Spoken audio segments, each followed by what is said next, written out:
গল্প বলি, আমি বিভিন্ন জায়গায় বারবার বলার চেষ্টা করি একটু আপনাদের চোখটা খোলার জন্য। আশেকে রাসূলের মডেল কে? ওয়াইস কারনী রাহমাতুল্লাহ আলাইহি, ঠিক না? তার গল্প শুনেছেন? তিনি কি করছিলেন? দাঁত ভেঙে ফেলছিলেন। উহুদের যুদ্ধে রাসূলুল্লাহ সাল্লাল্লাহু আলাইহি ওয়াসাল্লামের দাঁত ভেঙে যাওয়ার খবর পেয়ে উনি কোন দাঁত ভেঙেছে বুঝতে না পেরে একটা একটা করে সবগুলো দাঁত ভেঙে ফেলছিলেন, ঠিক না? সাহাবীরা কি দাঁত ভাঙছিলেন? তাহলে বড় আশেক ওয়াইস কারনী রাহমাতুল্লাহ আলাইহি, সাহাবীরা তো না।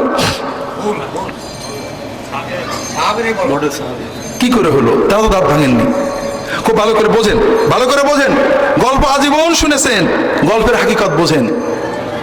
আমার পীর ও মুর্শিদ ফিলিস্তিনে যুদ্ধ করতে গেছে দাজ্জাল বাহিনীর বিরুদ্ধে।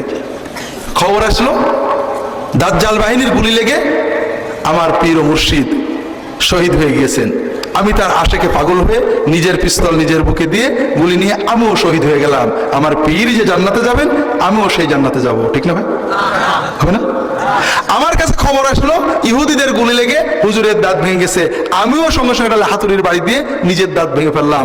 ইহুদির গুলিতে, শত্রুর গুলিতে দাঁত ভেঙে আমার হুজুর যে পরিমাণ সওয়াব পেয়েছেন, নিজের হাতুড়ির বাড়িতে নিজের দাঁত ভেঙে আমিও সেই পরিমাণ সওয়াব পাবো, ঠিক না? কি পাবো? কিছুই না, নগদ গুনাহ পাবো। কি পাবো? নগদ গুনাহ। হারাম। যে কোনো মানুষের আশেকে, নবীর আশেকে, অলির আশেকে, যে কোনো দাবিতে যদি কেউ নিজের দাঁত নিজে ভাঙে, নিজের হাত নিজে কাটে, তাহলে সওয়াব হবে না গুনাহ হবে? যদি বেহাল হয়ে অচেতন হয়ে কিছু করে, সওয়াবও হবে না, গুনাহও হবে না। ওয়াইস করেনি, কখনোই এই অন্যায় কাজ করেননি। এটা বানোয়াট গল্প। আর এই বানোয়াট গল্প দিয়ে আমরা ইসলামের নামে কি শেখাচ্ছি? ইসলাম কি দাঁত ভাঙার মডেল নাকি?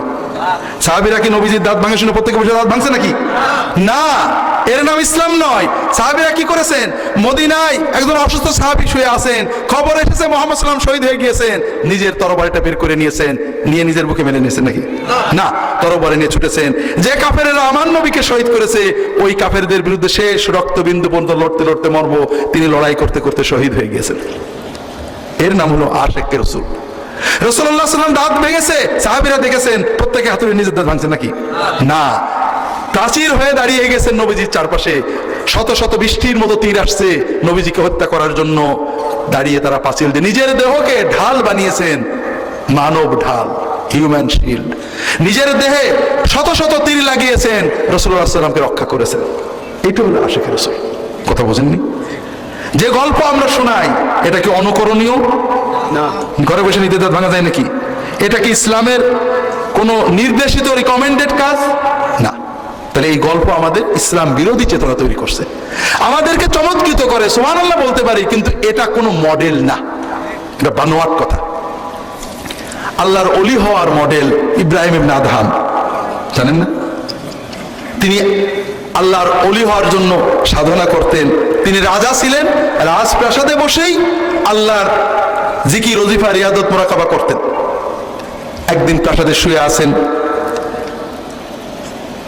ছাদের উপরে খটখট করে, এই ছাদেকে, ছাদের থেকে নাকি আওয়াজ আসলো, আমি খিজির।